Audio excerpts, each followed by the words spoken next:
Welcome back. I'm picking back up with The Human All Too Human by Friedrich Nietzsche. This is the first part of the first and last things. Now, I did want to say really fast, I'm going to be dividing this first part even because it is split into 34 sections or something like that. I'm going to do 1 to 17 in this video, and next time I'll pick up 18 on down to the end. But here we go. I've practiced it enough times. I ought to be ready to go. Once again, it's of the first and last things, part one. Chemistry of the notions and the feelings. Philosophical problems, in almost all their aspects, present themselves in the same interrogative formula now that they did 2,000 years ago. How can a thing develop out of its antithesis? For example, the reasonable from the non reasonable, the animate from the inanimate, the logical from the illogical, altruism from egoism, disinterestedness from greed, truth from error. The metaphysical, sorry, philosophy formally steered itself clear of this difficulty to such extent as to repudiate the evolution of one thing from another, and to assign a miraculous origin to what it deemed highest and best, due to the very nature and being of the thing in itself. The historical philosophy, on the other hand, which can no longer be viewed apart from physical science, the youngest of all philosophical methods, discovered experimentally, and its results will probably always be the same, that there is no antithesis whatever, except in the usual exaggerations of popular or metaphysical comprehension, and that an error of the reason is at the bottom of such contradictions. According to its explanation, there is, strictly speaking, neither unselfish conduct nor a wholly disinterested point of view. Both are simply sublimations, in which the basic element seems almost evaporated, and betrays its presence only to the keenest observation. All that we need, and that could possibly be given us in the present state of development of the sciences, is a chemistry of the moral, religious, aesthetic conceptions and feelings, as well as of those emotions which we experience in the affairs, great and small, of society and civilization, and which we are sensible of even in solitude. But what if this chemistry established the fact that, even in its domain, the most magnificent results were attained with the basest and most despised ingredients? Would many feel disposed to continue such investigations? Mankind loves to put by the questions of its origin and beginning. Must one not be almost inhuman in order to follow the opposite course?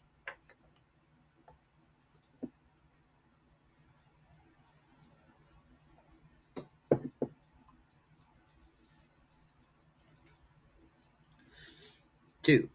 The traditional error of the philosophers. All philosophers make the common mistake of taking contemporary man as their starting point and of trying, through an analysis of him, to reach a conclusion. Man involuntarily presents himself to them as an aeterna veritas, as a passive element in every hurly-burly, as a fixed standard of things. Yet everything uttered by the philosopher on the subject of man is, in the last resort, nothing more than a piece of testimony concerning man during a very limited period of time.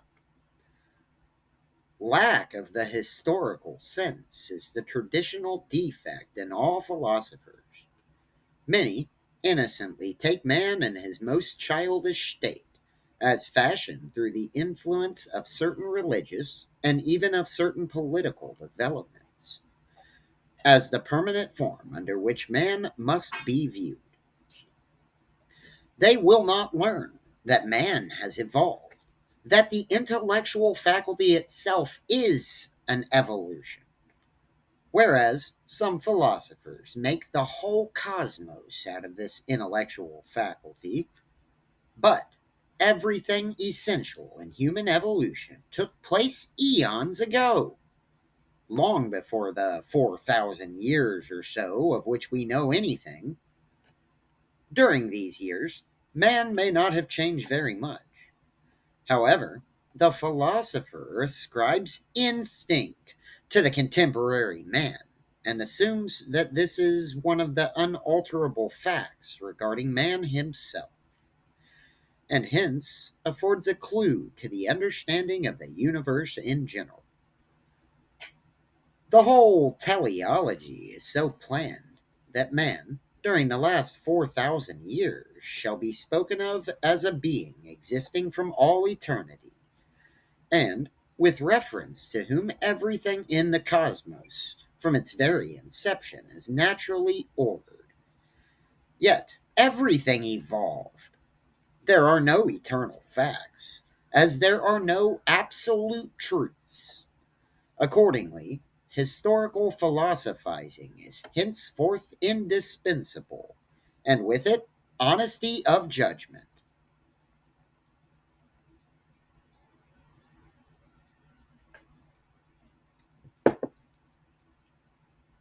3. Appreciation of simple truths. It is characteristic of an advanced civilization to set a higher value upon little simple truths, ascertained by scientific method, than upon the pleasing and magnificent errors originating in metaphysical and aesthetical epochs and peoples. To begin with, the former are spoken of with contempt, as if there could be no question of comparison respecting them, so rigid, homely, prosaic, and even discouraging is the aspect of the first, while so beautiful, decorative, intoxicating, and perhaps beatific appear the last named. Nevertheless, the hard won, the certain, the lasting, and therefore the fertile in new knowledge is the higher. To hold fast to it is manly and evinces courage, directness, endurance. And not only individual men, but all mankind will by degrees be uplifting to this manliness when they are finally habituated to the proper appreciation of tenable, enduring knowledge, and have lost all faith in inspiration and in the miraculous revelation of truth. The reverers of forms, indeed, with their standards of beauty and taste, may have good reason to laugh when the appreciation of little truths and the scientific spirit begin to prevail. But that will only be because their eyes are not yet open to the charm of the utmost simplicity of the form, or because men, though reared in the rightly appreciative spirit, will still not be fully permeated by it, so that they continue unwittingly imitating ancient forms, and that ill enough, as anybody does who no longer feels any interest in a thing. Formerly, the mind was not brought into play through the medium of exact thought. Its serious business lay in the working out of the forms and symbols. That has now changed. Any seriousness in symbolism is at present the indication of a deficient education. As our very acts become more intellectual, our tendencies more rational, and our judgment, for example, as to what seems reasonable, is very different from what it was 100 years ago. So, the forms of our lives grow ever more intellectual, and, to the old fashioned eye, perhaps uglier, but only because it cannot see that the richness of inner rational beauty always spreads and deepens, and that the inner rational aspect of all things should now be of more consequence to us than the most beautiful externally and the most exquisite limning.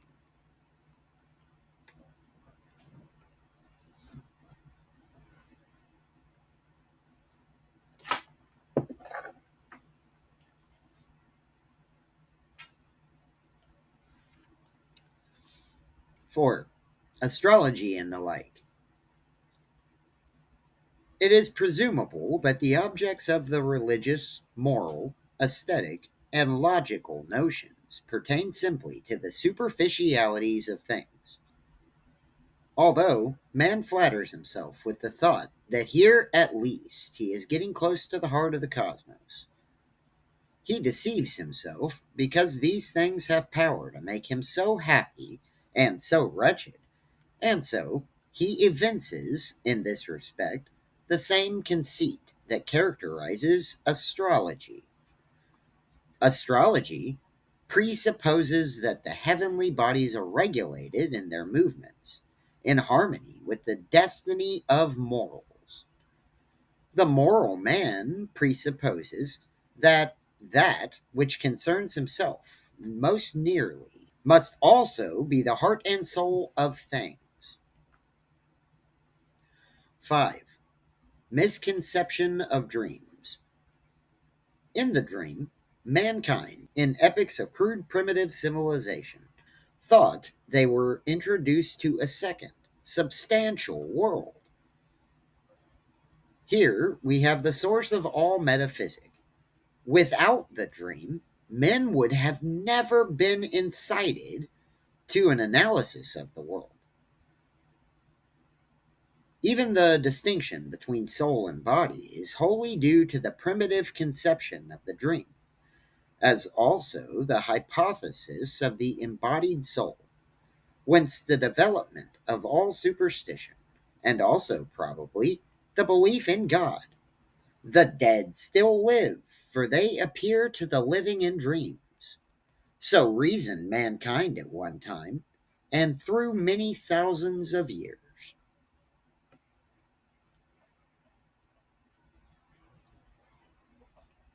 6. The scientific spirit prevails only partially, not wholly. The specialized, minutest departments of science are dealt with purely objectively, but the general universal sciences, considered as a great basic unity, posit the question, truly a very living question: to what purpose? What is the use?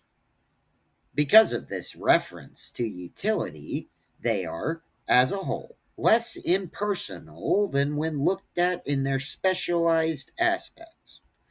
Now, in the case of philosophy, as forming the apex of the scientific pyramid, the question of the utility of knowledge is necessarily brought very conspicuously forward, so that every philosophy has unconsist, um, unconsciously the air of ascribing the highest utility to itself. It is for this reason that all philosophies contain such a great amount of high flying metaphysic and such a shrinking from the seeming insignificance of the deliverances of physical science. For the significance of knowledge in relation to life must be made to appear as great as possible. This constitutes the antagonism between the specialities of science and philosophy. The latter aims, as art aims, at imparting to life and conduct the utmost depth and significance. In the former, mere knowledge is sought, and nothing else, whatever else, be incidentally obtained. Heretofore, there has never been a philosophical system in which philosophy itself was not made the apologist of knowledge. In the abstract, on this point at least, each is optimistic and insists that to knowledge the highest utility must be ascribed. They are all under the tyranny of logic, which is, from its very nature, optimism. 7. The discordant element in science. Philosophy severed itself from science when it put the question, what is that knowledge of the world and of life through which mankind may be made happiest? This happened when the Socratic school arose, with the standpoint of happiness. The arteries of investigating science were compressed too tightly to permit of any circulation of the blood, and are so compressed today. 8. Pneumatic explanation of nature. Metaphysics reads the message of nature as if it were written purely pneumatically, as the church and its learned ones formerly did where the Bible was concerned. It requires a great deal of expertness to apply to nature the same strict science of interpretation that the philologists have devised for all literature, and to apply it for the purpose of a simple, direct interpretation of the message, and at the same time not bring out a double meaning. But as in the case of books and literature, errors of exposition are far from being completely eliminated, and vestiges of allegorical and mystical interpretations are still to be met with in the most cultivated circles. So, where nature is concerned, the case is actually much worse.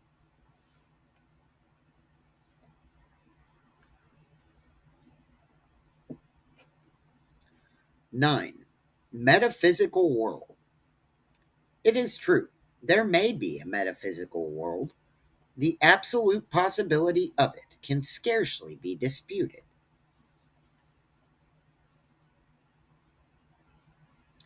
We see all things through the medium of the human head, and we cannot well cut off this head, although there remains the question of what part of the world would be left after it had been cut off. But that is a purely abstract scientific problem, and one not much calculated to give man uneasiness. Yet everything that has hitherto made metaphysical assumptions valuable, fearful, or delightful to men, all that gave rise to them is passion, error, and self deception.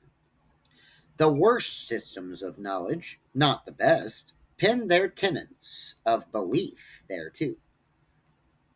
When such methods are once brought to view as the basis of all existing religious and metaphysics, they are already discredited.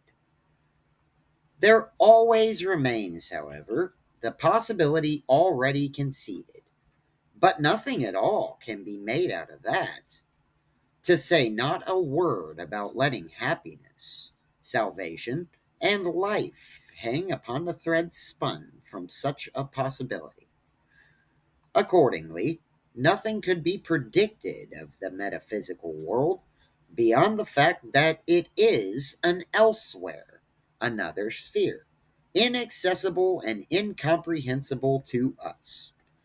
It would become a thing of negative properties, even were the existence of such a world absolutely established. It would nevertheless remain incontrovertible that of all kinds of knowledge of such a world would be of least consequence. Of even less consequence than knowledge of the chemical analysis of water would be to a storm tossed mariner.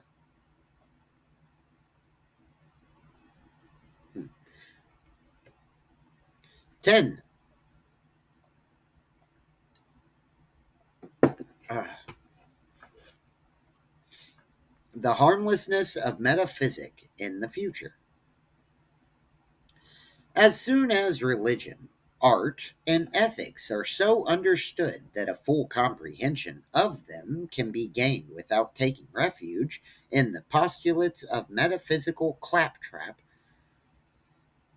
at any point in the line of reasoning, there will be a complete cessation of interest in the purely theoretical problem of the thing in itself and the new or sorry and the phenomenon. For here, too, the same truth applies. In religion, art, and ethics, we are not concerned with the essence of the cosmos. We are in the sphere of pure conception. No presentiment or intuition can carry us any further. With perfect tranquility, the question of how our conception of the world could differ so sharply from the actual world as it is to manifest to us will be relegated to the physiological sciences and to the history of the evolution of ideas and organisms. Whew, getting there. 11. Language as a presumptive science. The importance of language in the development of civilization consists in the fact that by means of it, man placed one world, his own, alongside another, a place of leverage that he thought so firm as to admit of his turning the rest of the cosmos on a pivot, that he might master it. In so far as man for ages looked upon mere ideas and names of things as upon aeternae veritas, he evinces that very pride with which he raised himself above the brute. He really supposed that in language he possessed a knowledge of the cosmos. The language builder was not so modest as to believe that he was only giving names to things. On the contrary, he thought he embodied the highest wisdom concerning things in mere words. And, in truth, language is the first movement in all strivings for wisdom. Here, too, it is faith in ascertained truth, from which the mightiest fountains of strength have flowed. Very tardily, only now, it dawns upon men that they have propagated a monstrous error in their belief in language. Fortunately, it is too late now to arrest and turn back the evolutionary process of the reason, which had its inception in this belief. Logic itself rests upon assumptions to which nothing in the world of reality corresponds. For example, the correspondence of certain things to one another, and the identity of those things at different periods of time are assumptions of pure and simple.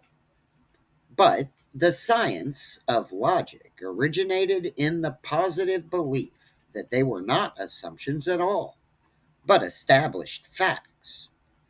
It is the same with the science of mathematics, which certainly would have never come into existence if mankind had known from the beginning that in all nature there is no perfectly straight line, no true circle, no standard of measurement.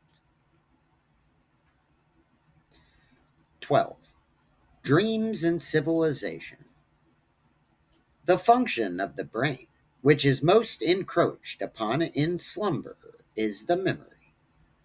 Not that it is wholly suspended, but it is reduced to a state of imperfection, as In primitive ages of mankind was probably the case with everyone, whether waking or sleeping, uncontrolled and entangled as it is. It perpetually confuses things as a result of the most trifling similarities.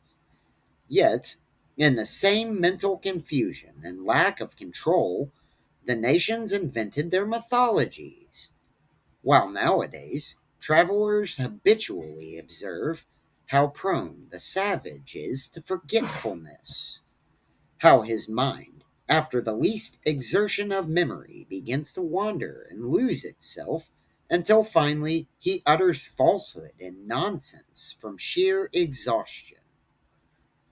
Yet, in dreams, we all resemble this savage.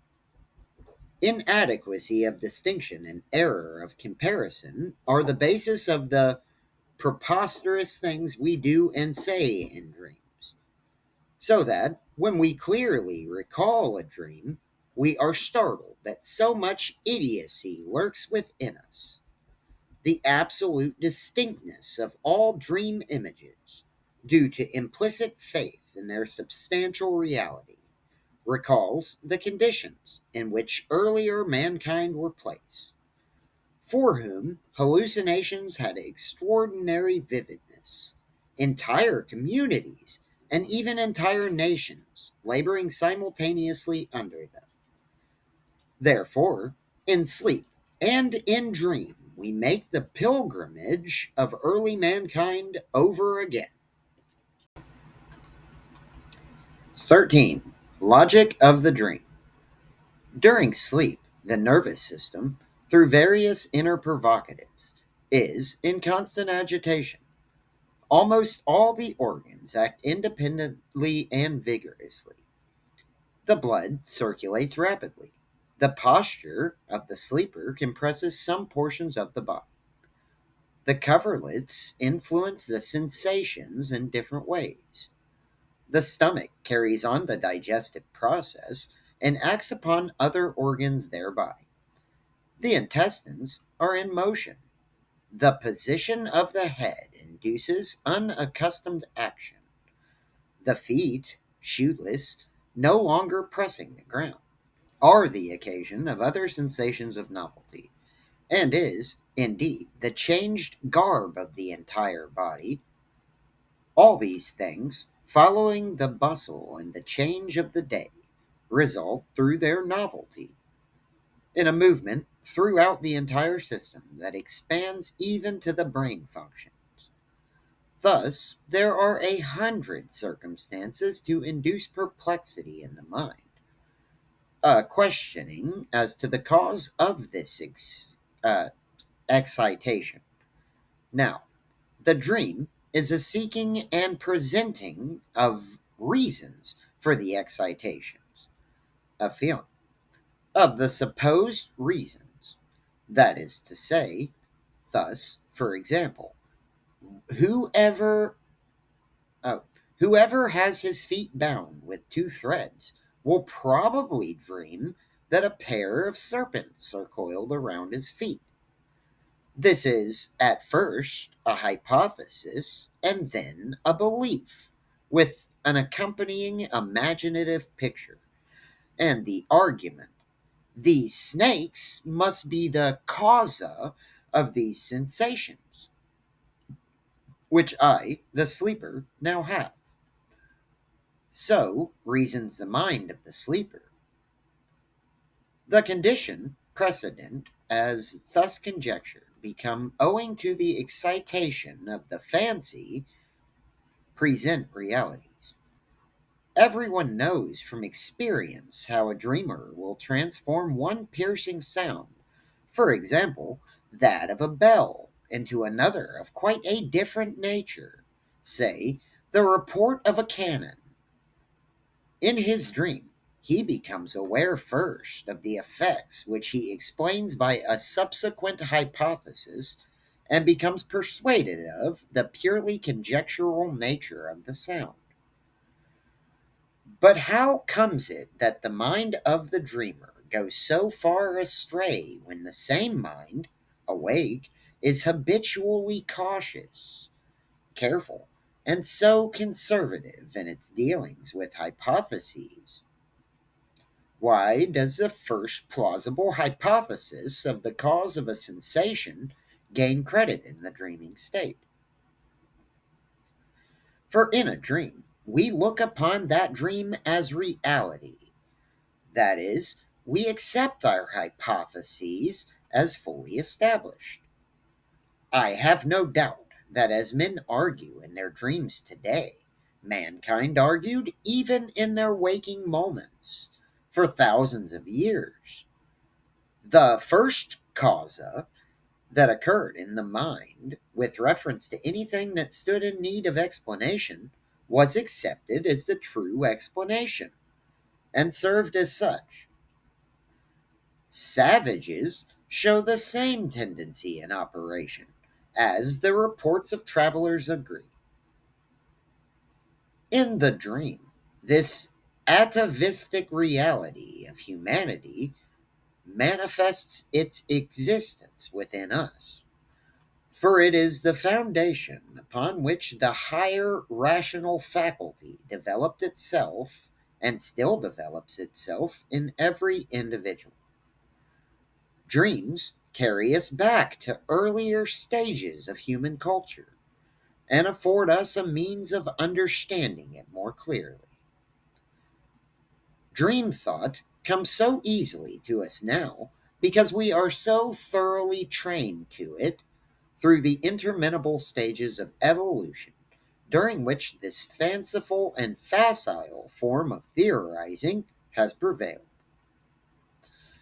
To a certain extent, the dream is a restorative for the brain, which, during the day, is called upon to meet the many demands for trained thought made upon it by the conditions of a higher civilization.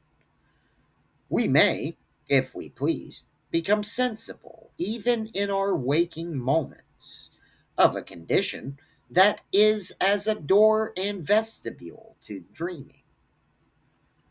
If we close our eyes, the brain immediately conjures up a medley of impressions of light and color, apparently a sort of imitation and echo of the impressions forced in upon the brain during its waking moments.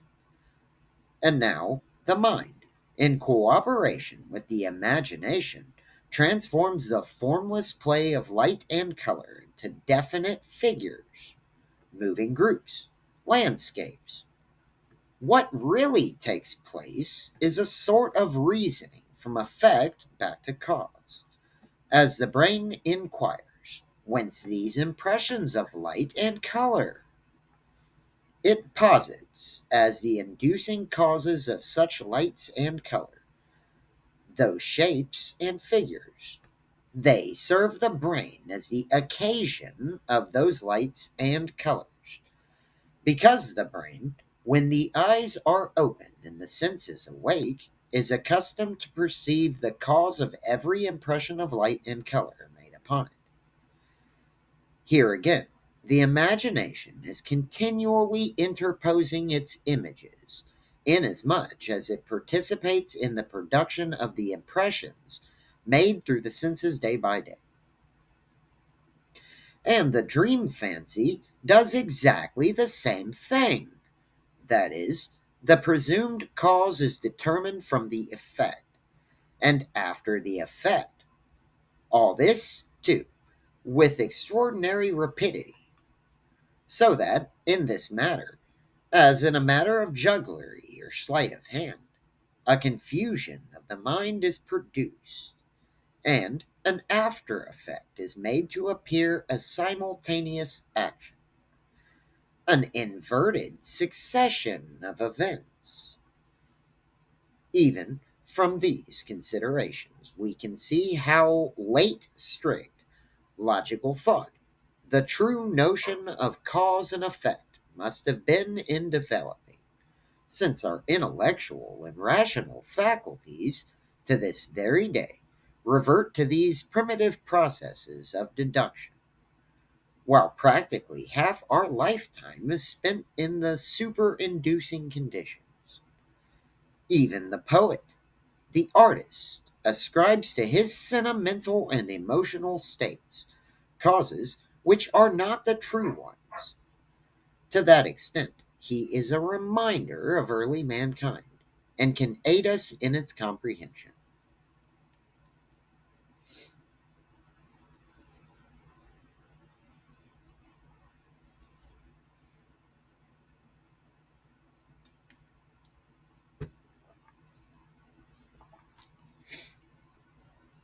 Ah.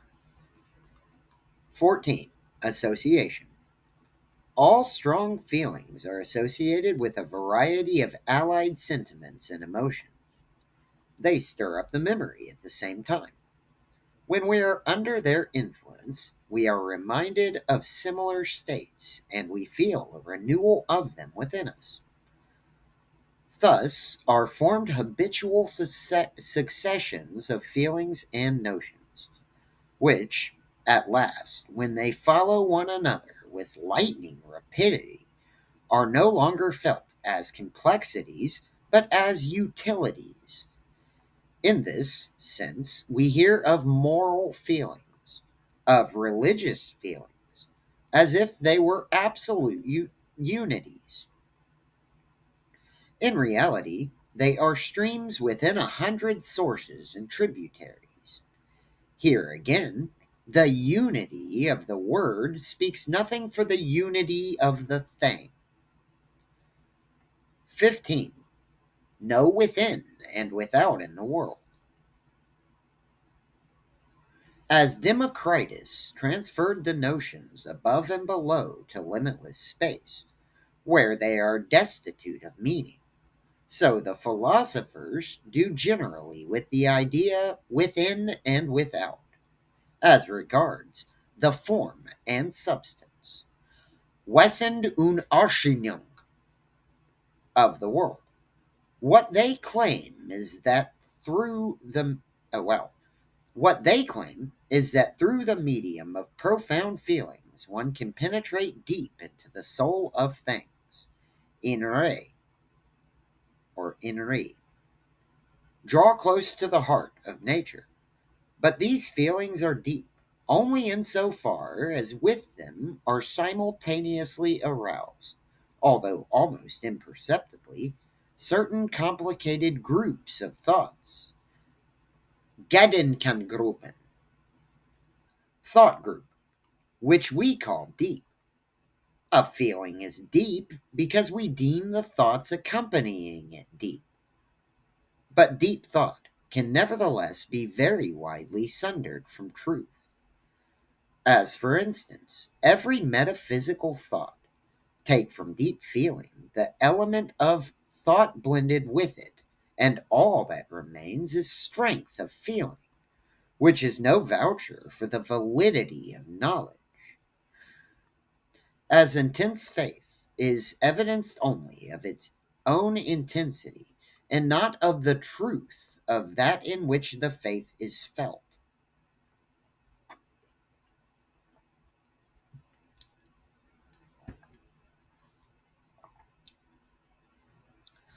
16. Phenomenon and the thing in itself. The philosophers are in the habit of placing themselves in front of life and experience, that which they call the world of phenomena, as if they were standing before a picture that is oh, unrolled before them in its final completeness. This panorama, they think, must be studied in every detail in order to reach some conclusion regarding the object represented by the picture. From effect, accordingly, is deduced cause, and from cause is deduced the unconditioned. This process is generally looked upon as affording the all sufficient explanation of the world of phenomena. On the other hand, one must, while putting the conception of the metaphysical distinctly forward, as that of the unconditioned, and consequently of the unconditioning, absolutely deny any connection between the unconditioned of the metaphysical world and the world known to us, so that throughout phenomena there is no manifestation of the thing in itself, and getting from one to the other is out of the question, thus is left quite ignored the circumstance that the picture, that which we now call life and experience, is gradual evolution, is indeed still in process of evolution, and for that reason should not be regarded as an enduring whole from which any conclusion as to its author, the all sufficient reason, could be arrived at, or even pronounced out of the question. It is because we have for thousands of years looked into the world with moral, aesthetical, oh,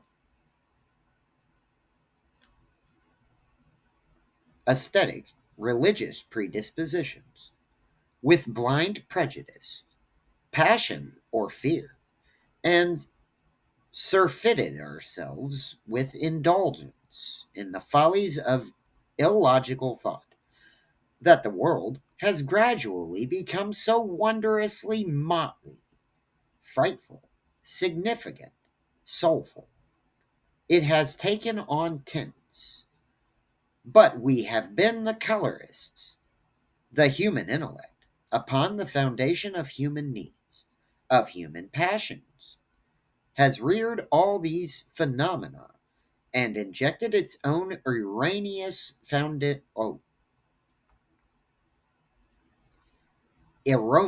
fundamental conceptions into things. Late, very late, the human intellect checks itself. And now the world of experience and the thing in itself seems to it so severed and so antithetical that it denies the possibility of one's hinging upon the other, or else summons us to surrender our intellect, our personal will, to the secret and the awe inspiring, in order that thereby we may attain certainty of certainty hereafter. Again, there are those who have combined all the characteristic features of our world of phenomena, that is, the conception of the world which has been formed and inherited through a series of intellectual vagaries, and instead of holding the intellect responsible for it all, have pronounced the very nature of things accountable for the present very sinister aspect of the world, and preached annihilation of existence. Through all these views and opinions, the toilsome, steady process of science, which now, for the first time, begins to celebrate its greatest triumph in the genesis of thought, will definitely work itself out.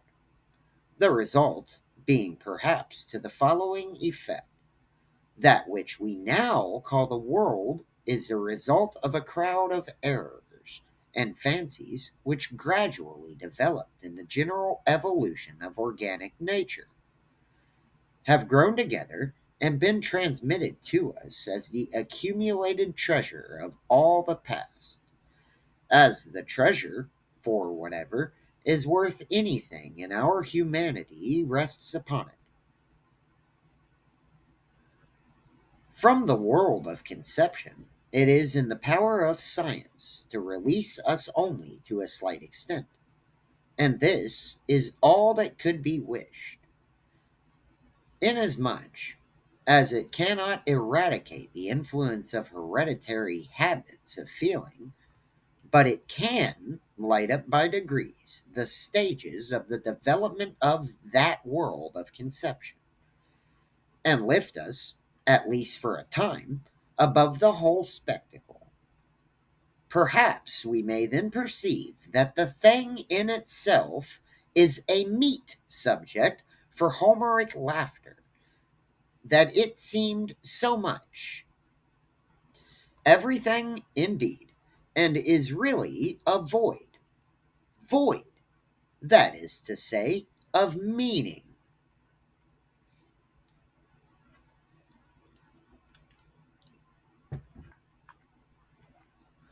17. Metaphysical explanation. Man, when he is young, prizes metaphysical explanations because they make him see matters of the highest import in things he found disagreeable or contemptible.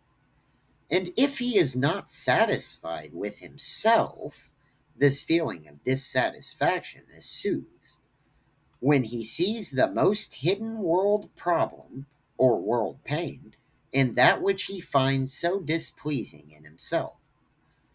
To feel himself more unresponsible and at the same time to find things dinge more interesting. That is to him the double benefit he owes to metaphysics. Later, indeed, he acquires distrust of the whole metaphysical method of explaining things. He then perceives perhaps that those effects could have been attained just as well and more scientifically by another method.